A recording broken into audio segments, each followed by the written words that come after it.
আরজিকর হাসপাতালে তরুণী ডাক্তারের মৃত্যুর মামলায় দোষী সঞ্জয় রায়ের চরম শাস্তির আবেদনে কলকাতা হাইকোর্টে বড়সড় ধাক্কা খেল রাজ্য সরকার।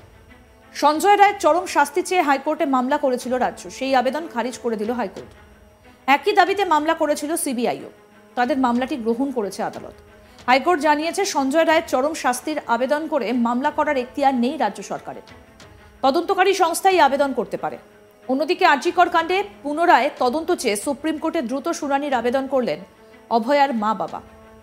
যদিও সুপ্রিম কোর্টে দ্রুত শুনানির আর্জি খারিজ করে দিয়েছে। দেশের প্রধান বিচারপতি জানিয়েছেন এই আবেদনের শুনানির তারিখ পরে দেওয়া হবে। শুক্রবার হাইকোর্ট জানিয়েছে আরজিকর কাণ্ডের তদন্ত করেছে সিবিআই, তাই তারা সঞ্জয় রায়ের চরম শাস্তির আবেদন করতেই পারে। হাইকোর্টে সিবিআই এবং রাজ্যের এই মামলায় অন্য অবস্থান নিয়েছে আরজিকরের নির্যাতিতার পরিবার।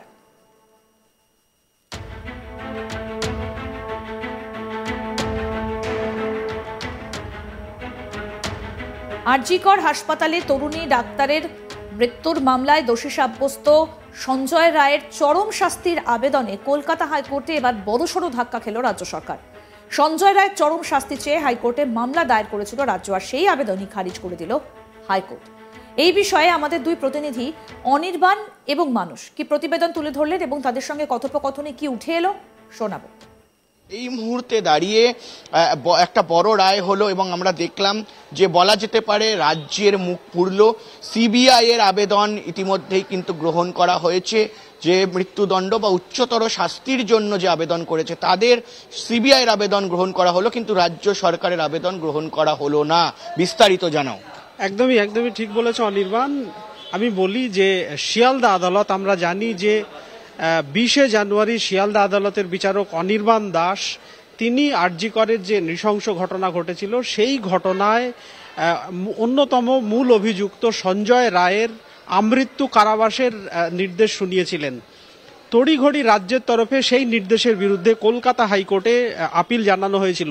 রাজ্যের বক্তব্য ছিল সঞ্জয় রায়ের মতো যারা নৃশংস অপরাধী, অত্যন্ত ঘৃণ্য অপরাধ যে করেছে তার একেবারে চরম শাস্তি হওয়া উচিত।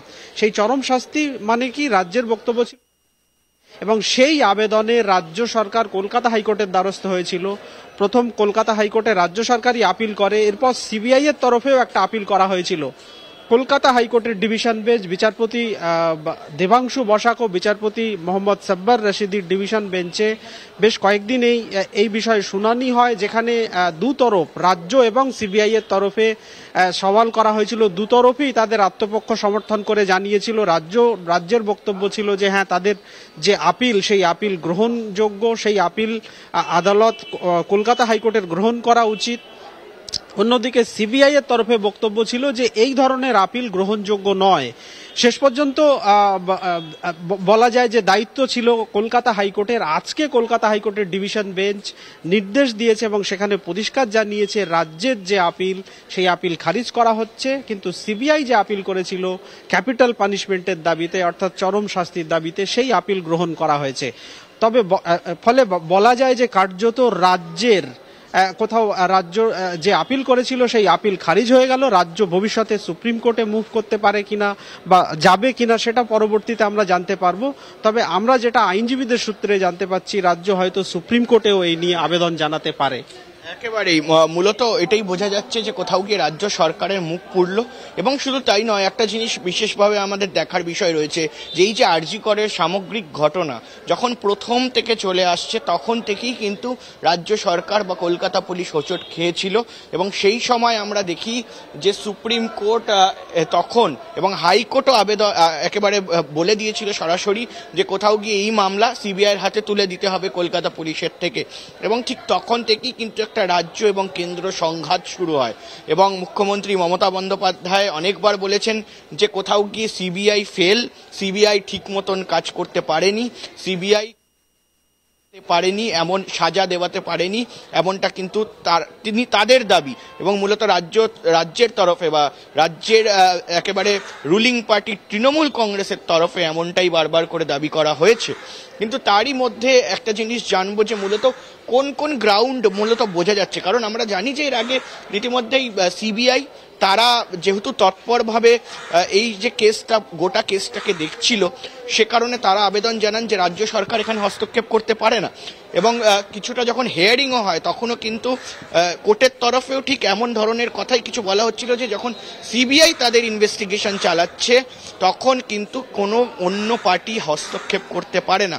কিন্তু কি গ্রাউন্ড, ঠিক কি গ্রাউন্ডে দেওয়া হচ্ছে বলে খবর আছে? দেখো, এইখানে বলি, সেটা হচ্ছে যে কলকাতা হাইকোর্টে রাজ্যের তরফে বলা হয়েছিল যে এই ধরনের আপিল রাজ্য করতে পারে যদি রাজ্যের পিপি পাবলিক প্রসিকিউটর তার মনে হয় যে নিম্ন আদালত যে নির্দেশ দিয়েছে সেই নির্দেশ কোথাও পর্যাপ্ত নয়, মানে সেই নির্দেশ আরেকটু বেশি হওয়া উচিত ছিল, যে শাস্তি অভিযুক্তকে দেওয়া হয়েছে সেই শাস্তি পর্যাপ্ত নয়, সেক্ষেত্রে রাজ্যের যিনি পিপি তিনি আপিল জানাতেই পারেন। এবং সেই আপিল অবশ্যই ভারতীয়